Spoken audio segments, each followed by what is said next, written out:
بسم الله الرحمن الرحيم. Assalamu alaikum wa rahmatullahi wa barakatuh. La prière n'est pas une pause dans ta journée. C'est ta journée qui devrait être une pause dans ta prière. Ce moment où tu te tiens devant Allah, c'est le rendez-vous le plus important de ta journée. Ne sois jamais en retard à ce rendez-vous. Écoutons d'abord la parole d'Allah. Dans le Coran, Allah dit: Inna as-salata kanat 'ala al-mu'minina kitaban mawqutan. Certes, la prière est prescrite aux croyants en des temps déterminés. La prière a des heures précises parce qu'elle est importante, parce qu'elle est essentielle. Allah n'a pas dit quand tu as le temps. Il a dit en des temps déterminés. Allah dit aussi: Wa aqimis salata li dhikri. Et accomplis la prière pour te souvenir de moi. La prière, c'est le souvenir d'Allah au milieu du bruit du monde. La prière est ce moment de silence, de connexion, d'humilité devant ton Créateur. Maintenant, les paroles de notre prophète bien-aimé, paix et bénédiction d'Allah sur lui. Le messager d'Allah a dit: أول ما يحاسب به العبد يوم القيامة الصلاة فإن صلحت صلح سائر عملي وإن فسدت فسد سائر عملي.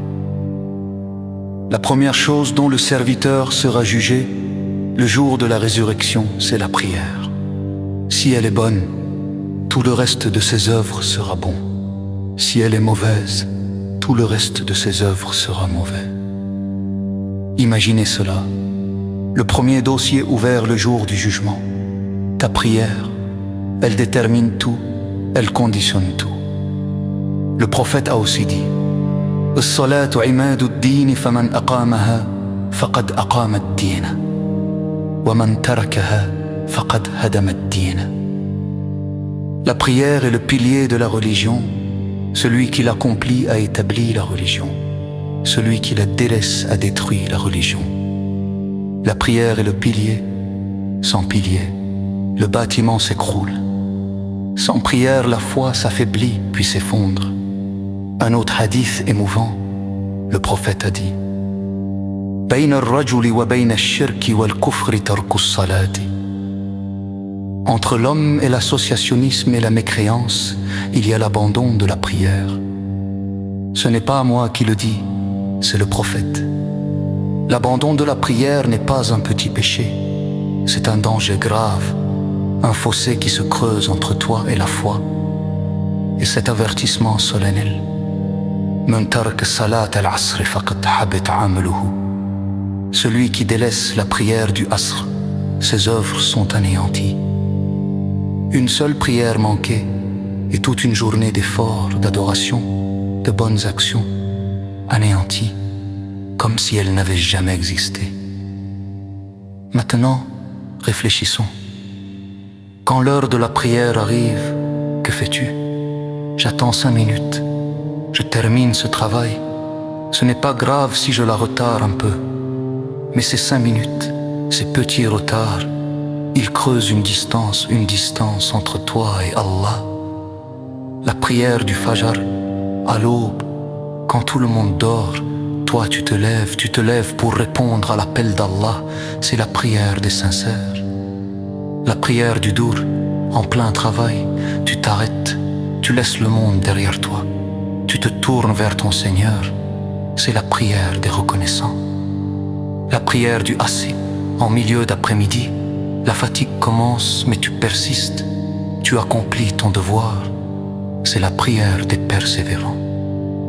La prière du Medrit, autre ancien de Soleil, la prière Zoul mais de la Broartou Narsi, tu te tournes, c'est la prière des reconnaissants. La prière de Isha, de Rami, de Zikr, qui cartouche des journées avec Allah, c'est la prière des servants. Mais attention, la prière, ce n'est pas seulement des mouvements, des inclinations, des prosternations. La prière, c'est la présence du cœur, al-khushu. Le prophète a dit: أسوأ الناس سرقة الذي يسرق من صلاته. On demanda comment vole-t-il de sa prière. Il a été dit لا يتم ركوعها ولا سجودها. Le pire des voleurs est celui qui vole de sa prière. On demanda comment vole-t-il de sa prière. Il répondit il n'accomplit pas parfaitement son inclinaison ni sa prosternation. Vole-t-on de sa prière en la bâclant, en pensant à autre chose, en voulant en finir vite? Alors, comment améliorer sa prière? Premièrement, la préparation, les ablutions, al-wudu, pas seulement un lavage du corps, un lavage des péchés.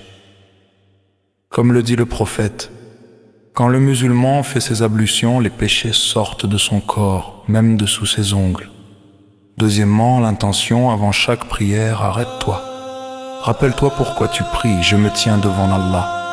Lui seul mérite l'adoration. Troisièmement, la présence du cœur pendant la prière, sois présent. Corps et cœur ensemble, si ton esprit s'égare, ramène-le doucement, sans te décourager. Pour conclure, ربنا تقبل منا إنك أنت السميع العليم. Seigneur, accepte de nous, car tu es celui qui entend tout, celui qui sait tout. وصلى الله على سيدنا محمد وعلى آله وصحبه أجمعين وسلم تسليما كثيرا والحمد لله رب العالمين. السلام عليكم ورحمة الله وبركاته.